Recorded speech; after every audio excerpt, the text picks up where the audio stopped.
கொடுப்பாங்க. நன்றி அம்மா. இன்னைக்கு உங்க அம்மா நான் ஒரே ஒரு உறுதி கொடுக்குறேன் அம்மா. இங்க பாருங்க, இது வரைக்கும் நாம் தமிழர் கட்சியில இருந்து ஒரே ஒரு எம்எல்ஏ கூட சட்டமன்றத்துல போய் உட்கார்ந்ததே கிடையாது.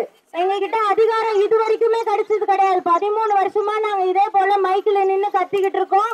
ஆனா எங்களை கடைசி நேரத்துல காசு வாங்கிட்டு நிறைய பேர் கை விட்டுறாங்க.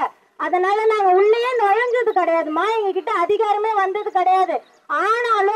ஆனாலும் அதிகாரம் இல்லைனாலும் எல்லா தமிழ்நாட்டுல இருக்க எல்லா கலெக்டர் ஆபீஸ்லயும் போய் நாங்க போராட்டம் பண்ணி மனுக்களை கொடுத்து போன வருஷம் 500 மது கடைகளை 500 டாஸ்மார்க்க மூடணும். இது சத்தியமா, நான் போய் பேசல. 500 கடையை மூடி இருக்கோமா? சொல்லுங்க. நீங்க அந்த 104 பேர் ஓட்டு கேட்டுக்கிறீங்க. நாங்க கையெழுத்து போட்டு 104 பேர் உங்களுக்கு போடுறோம். இதே வார்த்தையை எங்களுக்கு இல்ல, எங்க தொகுதி எங்க இதுல மூட முடியுமா? எங்க ஊர்ல எங்க பாப்பா அம்மா அதுக்குதாம்மா வந்திருக்கோம். சத்தியமிட்டு சொல்றேன், சத்தியத்தின் மேல நம்பிக்கை இருங்க. சத்தியத்தை நம்புங்க. 1100 ரூபாய் சம்பாதிக்கிறான், 300 ரூபாய் குடிக்கிறான் காலையில போய். ஆமாமா. நான் ஒன்னே ஒண்ணு கேட்டுக்கிறேம்மா. கூட போட்டி போடுறது ரெண்டுமே ஆண்கள் தான். ஒரே ஒரு பெண் தான் நான் இருக்கேன். கள்ளக்குறிச்சியில பாத்தீங்களாமா, 60 தாலி அறுத்திருக்காங்க. 60 தாலி அறுத்திருக்காங்க இந்த ஆடுறவங்க. இப்ப வந்து நாங்க ஓட்டு போடுறோம், உங்களுக்கு நாங்க போடுறோம். மகளிர் குழு எல்லாம் சேர்ந்து உங்களுக்கு போடுறோம். 1100 ரூபாய் 1200 ரூபாய் சென்ட்ரிங் வேலைக்கு வாங்குறாங்க, கொத்தனார் வேலைக்கு வாங்குறாங்க. 3 பாட்டில் ஒரு நாளைக்கு, காலைல ஒரு நாளைக்கு 12 மணிக்கு ஒரு நாள், நைட்டு 7 மணிக்கு ஒரு நாள் குடிக்கிறாங்க. கறி குழம்பு வாங்கி போடலாம் சண்டை வராங்க, மீன் குழம்பு வாங்கி போடலாம் சண்டை வராங்க. நான் வரேம்மா, நான் உங்களை வச்சே போராடுவேம்மா. நான் போராடுவேன்னு சொல்லல, நானும் போராடுவேன். என் கூட உங்களுக்கு எவ்வளவு கோவம் இருக்கு, இவ்வளவு பெரிய அநீதி எல்லாம் நடக்குதுன்னு என்கிட்ட சொல்றீங்க இல்லையா?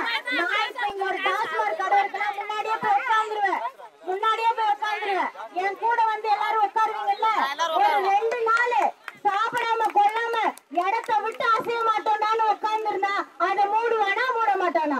சொல்லுங்க. மூடுவாங்கல்ல. அதுக்கு யாரு தேவை? நேர்மையானவங்க, தைரியமானவங்க, படிச்சவங்க தானே தேவை. படிச்சவங்க. நீங்க படிச்சிருக்கீங்க, ஹோமியோபதி முடிச்சிருக்கீங்க, எல்லாமே முடிச்சிருக்கீங்க. இப்ப நாங்க வந்து வரவங்களுக்கு தான் வாய்ப்பு கொடுக்கணும். நாங்க செய்யறோம், நீங்க வந்து எங்களுக்கு இதை செஞ்சு கொடுங்க. உறுதி கொடுக்குறோமா? உறுதி கொடுக்குறேன். நீங்க எப்படி கையெழுத்து போட்டு உறுதி தரேன்னு சொல்றீங்களோ அதை விட தலைமுறைங்க நான் உறுதி கொடுக்குறேன். இப்ப எப்படி நீங்க வந்து உங்ககிட்ட கேட்கறனோ அதே போல நீங்களும் என்ன சட்டையை பிடிச்சி கேட்கலாம்.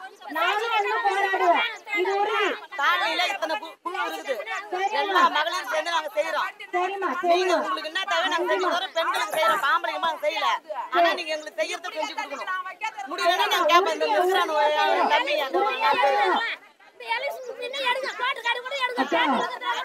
முதல்ல நம்ம கடை மூடுவாங்க. அப்ப தமிழ்நாட்டுல மூட வேணாம். எங்களுக்கு என் கூட்டுக்காரங்க எல்லாம் எஃபெக்ட் தாங்கறாங்க. நீ பேத்து வச்சிருந்து எங்க இருக்க கூடாது. சின்ன தச்சூர் பக்கத்துல இருக்குல்ல, அங்க கூட ஒரு டாஸ்மார்க்க நாங்க போராட்டம் பண்ணி மூட வச்சிருக்கோம்.